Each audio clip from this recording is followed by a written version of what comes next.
Muchos de nosotros vagamos por la vida envueltos en una niebla que confundimos erróneamente con serenidad, creyendo que la ausencia de tormentas en la superficie de nuestra conciencia es señal de profundidad y sabiduría. Pero como médico del alma, debo arrojar luz sobre esta ilusión, pues lo que ustedes llaman paz es, a menudo, nada más que un entumecimiento espiritual, un mecanismo de defensa levantado contra el dolor de existir. Cuando un paciente llega a mi consultorio y me dice que ya no siente coraje, que no siente irritación, que está por encima del ajetreo mundano, no me apresuro a felicitarlo por su iluminación. Al contrario, me pongo en alerta, porque en la naturaleza de la psique humana está incrustado el movimiento constante, una tensión dinámica entre opuestos. Y si esa tensión desaparece, no significa armonía, sino estancamiento, similar al agua estancada que con el tiempo empieza a pudrirse, envenenando todo a su alrededor. Lo que sientes no es paz, sientes apatía, una palabra griega que significa falta de pasión, pero que en el sentido clínico es la renuncia a participar en tu propia vida, es la decisión inconsciente de dejar de sentir para dejar de sufrir, una especie de anestesia psicológica que te inyectas a diario para no enfrentarte cara a cara con aquello que exige solución. Imagínate a un hombre parado en medio de un campo de batalla que cierra los ojos y se tapa los oídos, asegurando que no hay guerra. Esa es tu situación. No has eliminado el conflicto, simplemente has retirado tu conciencia de la zona de combate, dejando a tu inconsciente librar esa guerra en solitario.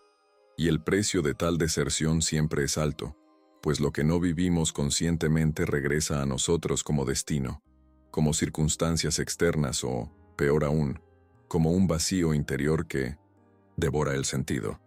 Esta supuesta serenidad es una forma de huida, un intento de mantener intacto un ego frágil que teme que cualquier choque, cualquier manifestación de voluntad propia que difiera de las expectativas ajenas, lleve a una catástrofe, a la destrucción de esa imagen de buena gente que has esculpido meticulosamente durante años. Pero esa imagen no eres tú, es la persona, una máscara que se ha adherido al rostro tan fuertemente que has olvidado cómo respirar por la piel. Y esta máscara exige sacrificios, exige que te arranques pedazos del alma que no encajan en el cuadro del consenso general y los arrojes al sótano oscuro del inconsciente, donde, privados de luz y reconocimiento, se convierten en demonios.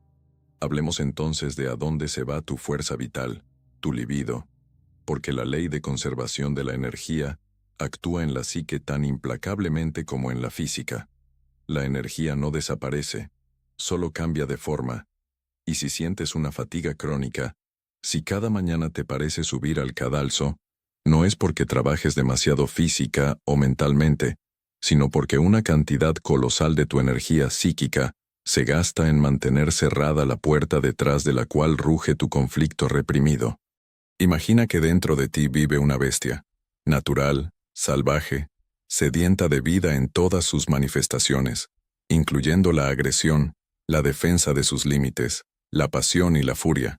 Pero tú, temiendo a esta bestia, gastas todas tus fuerzas en mantenerla en la jaula, empujando con el hombro la pesada puerta del calabozo, y aunque por fuera parezcas inmóvil y tranquilo, por dentro tus músculos están acalambrados por la tensión, tu recurso psíquico se quema en esta lucha invisible, dejándote sin energía para la vida real. La indefensión aprendida y la planicie emocional son síntomas de que el flujo de la vida ha sido bloqueado por una presa de miedo, y el río de tu alma se ha convertido en un cauce seco donde nada crece. Te preguntas por qué la alegría te ha abandonado, pero la respuesta es simple. Es imposible silenciar selectivamente solo las emociones negativas. No se puede matar la capacidad para la ira y el conflicto sin matar al mismo tiempo la capacidad para la pasión y la creatividad, pues es el mismo flujo de energía, la misma agua de vida. Es por eso que esta paz se siente tan pesada, tan de plomo. No es la ligereza de flotar, es el peso de una losa funeraria bajo la cual has enterrado tus reacciones verdaderas. La apatía es una defensa contra la intensidad insoportable del ser que no has aprendido a procesar. Preferiste convertirte en una piedra gris para que las esquinas afiladas de la realidad no te hirieran. Pero una piedra no vive. Una piedra existe, y ese aburrimiento existencial que sientes es el grito de tu ser reprimido, suplicándote que te arriesgues, suplicándote que entres en conflicto, porque el conflicto es señal de vida. Es la chispa que salta al chocar tu yo contra el mundo. Mientras gastas todas tus fuerzas en reprimir, te estás robando a ti mismo. Te conviertes en un tacaño sentado sobre un cofre de oro, muriendo de hambre por miedo a abrir la tapa, temiendo que junto con el oro se escapen también los fantasmas. Pero la verdad es que los fantasmas ya te gobiernan a través de tu debilidad, a través de tu incapacidad para decir no, a través de tu agresividad pasiva que se filtra por las grietas de tu armadura ideal, envenenando las relaciones que tanto te esfuerzas por conservar. Para entender cómo salir de esta trampa, debemos descender a las raíces de este miedo, a ese terror arcaico a la confrontación que te tiene como rehén, pues en el fondo, cada neurosis es una defensa contra un sufrimiento que parece insoportable, y a menudo este miedo echa raíces en experiencias tempranas, cuando la ira o el desacuerdo significaban una amenaza de ruptura con figuras importantes, cuando el amor era condicional y se daba solo a cambio de obediencia y comodidad. Aprendiste la lección demasiado bien. Ser tú mismo es peligroso. Tener bordes afilados es peligroso. Declarar tus deseos si van en contra de los deseos de otros significa arriesgarse a ser rechazado, expulsado de la tribu, lo cual para la parte primitiva de nuestro cerebro equivale a la muerte. Y por eso creaste una estrategia de supervivencia basada en el mimetismo, en limar asperezas, en anticipar las expectativas ajenas incluso antes de que se pronuncien. Te convertiste en un diplomático en una guerra donde nadie, excepto tú, está negociando. Estás dispuesto a ceder el territorio de tu alma con tal de que no suene un disparo, pero olvidas que la paz a cualquier precio es siempre una capitulación, y el vencedor en esta guerra no tendrá piedad del vencido. El miedo al conflicto es, en esencia, miedo a tu propia sombra, a esa parte oscura pero potente de la personalidad que es capaz de destruir y defender. Tienes miedo de que si das rienda suelta a tu desacuerdo, te convertirás en un monstruo que destruirá todo lo que te importa. No confías en tu fuerza, considerándola exclusivamente destructiva. Pero precisamente en esa sombra se esconde el oro de tu personalidad, tu seguridad, tu carisma, tu capacidad de influir en el mundo. Al evitar el conflicto, evitas la diferenciación. Permaneces en un estado de fusión con el mundo circundante, como un bebé que no se separa de la madre. Pero el objetivo de la vida es la individuación, llegar a ser uno mismo. Y esto es imposible sin separación, sin trazar una línea, sin decir, este soy yo, y eso no soy yo, y aquí nuestros caminos se separan. El conflicto no es el mal, es una herramienta para tallar la personalidad. Solo a través de la fricción conocemos nuestros límites y los límites de los demás. Solo a través del choque descubrimos quiénes somos en realidad cuando caen las máscaras. Y mientras huyas de esta batalla, seguirás siendo un niño en cuerpo de adulto, esperando que el mundo sea amable contigo solo, porque eres inofensivo. Pero ser inofensivo no es una virtud, es falta de dientes. Y la vida, como maestra cruel, pero justa, te pondrá una y otra vez en situaciones donde tendrás que dejarte crecer los colmillos, o ser devorado por tu propia furia reprimida.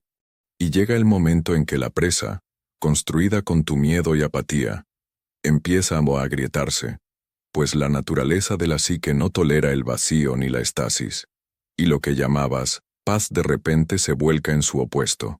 La neurosis, que debe verse no como una enfermedad en el sentido médico, sino como un intento desesperado de tu inconsciente por restaurar el equilibrio perdido. Puedes seguir sonriendo a tus colegas y asintiendo con la cabeza en señal de acuerdo, cuando todo dentro de ti grita, no. Pero tu alma, privada de voz, empieza a hablar a través del cuerpo y de estados irracionales. Ataques de pánico repentinos en medio de la noche, una opresión inexplicable en el pecho, estallidos de ira contra objetos inocentes, o una melancolía profunda y viscosa que te cubre en momentos de ocio. Todo esto no son enemigos, sino mensajeros golpeando a las puertas de tu conciencia, exigiendo que prestes atención a esa guerra civil que has declarado inexistente. La neurosis es siempre un sufrimiento sustituto. Reemplaza el sufrimiento legítimo que surgiría de un enfrentamiento honesto con las dificultades de la vida, y como te negaste a pagar el precio con un conflicto externo, ahora pagas el precio con una desintegración interna, pues la energía que debía destinarse a defender tus límites y realizar tu voluntad se ha vuelto contra ti mismo, transformándose en autoagresión. Crees que te estás volviendo loco o que estás roto, pero en realidad tu psique funciona perfectamente. Simplemente reacciona a condiciones anormales que tú le impusiste al tratar de ser bueno y cómodo a costa de tu integridad. El síntoma es, en esencia, el grito congelado de tu individualidad reprimida, que se asfixia bajo la gruesa capa de tu máscara social. A menudo vemos cómo personas que evitan conflictos durante años de repente se enfrentan a enfermedades psicosomáticas, porque el cuerpo no sabe mentir tan hábilmente como la mente, y donde la boca calla, empiezan a hablar los órganos, convirtiendo la presión psicológica en física. Esta es la última línea de defensa del ser, intentando obligar al ego a reconocer que el camino de evasión elegido no lleva a la seguridad, sino a la autodestrucción, y que ese silencio artificial del que tanto te enorgullecías es en realidad el silencio antes de un terremoto devastador. Si nos atrevemos a mirar más profundo, más allá de los síntomas, veremos la ley fundamental de la alquimia del espíritu humano. Sin fricción no hay fuego, y sin fuego no hay transformación, pues la vida nace solo de la tensión de los opuestos, del choque entre el sí y el no, la luz y la oscuridad, el deseo y la prohibición. Tú, al buscar una existencia estéril sin conflictos, intentas anular esta ley. Quieres vivir en un mediodía eterno donde no hay sombras, pero un mundo sin sombras pierde volumen y profundidad, volviéndose plano y sin vida, pues precisamente el conflicto es el crisol donde se funde la materia prima de nuestra psique para convertirse en el oro de una personalidad madura. Al evitar los choques, detienes tu desarrollo. Te quedas como un potencial eterno que nunca se realiza, porque la realización requiere acción, y cualquier acción en este mundo inevitablemente encuentra una reacción, y es justo en ese punto de encuentro, en esa chispa que salta al golpear la espada contra el escudo, donde nace tu verdadero yo. Intentando esquivar las esquinas afiladas, te privas de la resistencia necesaria del material, contra la cual únicamente se puede afilar la hoja de tu carácter. Imagínate a un escultor que teme golpear la piedra para no perturbar su paz. Tal escultor jamás creará una obra maestra, se quedará con un bloque informe, y así te quedas tú con la masa informe de tus posibilidades no realizadas. El conflicto no es un error del sistema, es su motor, es una invitación al diálogo con la realidad, donde te ves obligado a definir qué es realmente importante para ti, por qué estás dispuesto a luchar y qué estás dispuesto a sacrificar. Y sin este proceso de diferenciación sigue siendo un cúmulo amorfo de opiniones e influencias ajenas. El sufrimiento del conflicto son los dolores de parto de un nuevo nivel de conciencia, e intentando anestesiar este dolor con apatía, interrumpes el nacimiento de tu propia alma, condenándote a una infantilidad eterna, pues solo aquel que ha pasado por el fuego de las contradicciones y ha soportado la tensión sin huir ni caer en la histeria, adquiere ese temple que hace al ser humano verdaderamente adulto y soberano. Y así llegamos a comprender qué es la verdadera armonía, que está infinitamente lejos de ese silencio muerto en el que te escondías. La verdadera integridad no significa la ausencia de lados oscuros o impulsos agresivos, significa su integración, reconocerlos como parte de tu familia interna, a la que hay que dar un lugar en la mesa, pero no en la cabecera.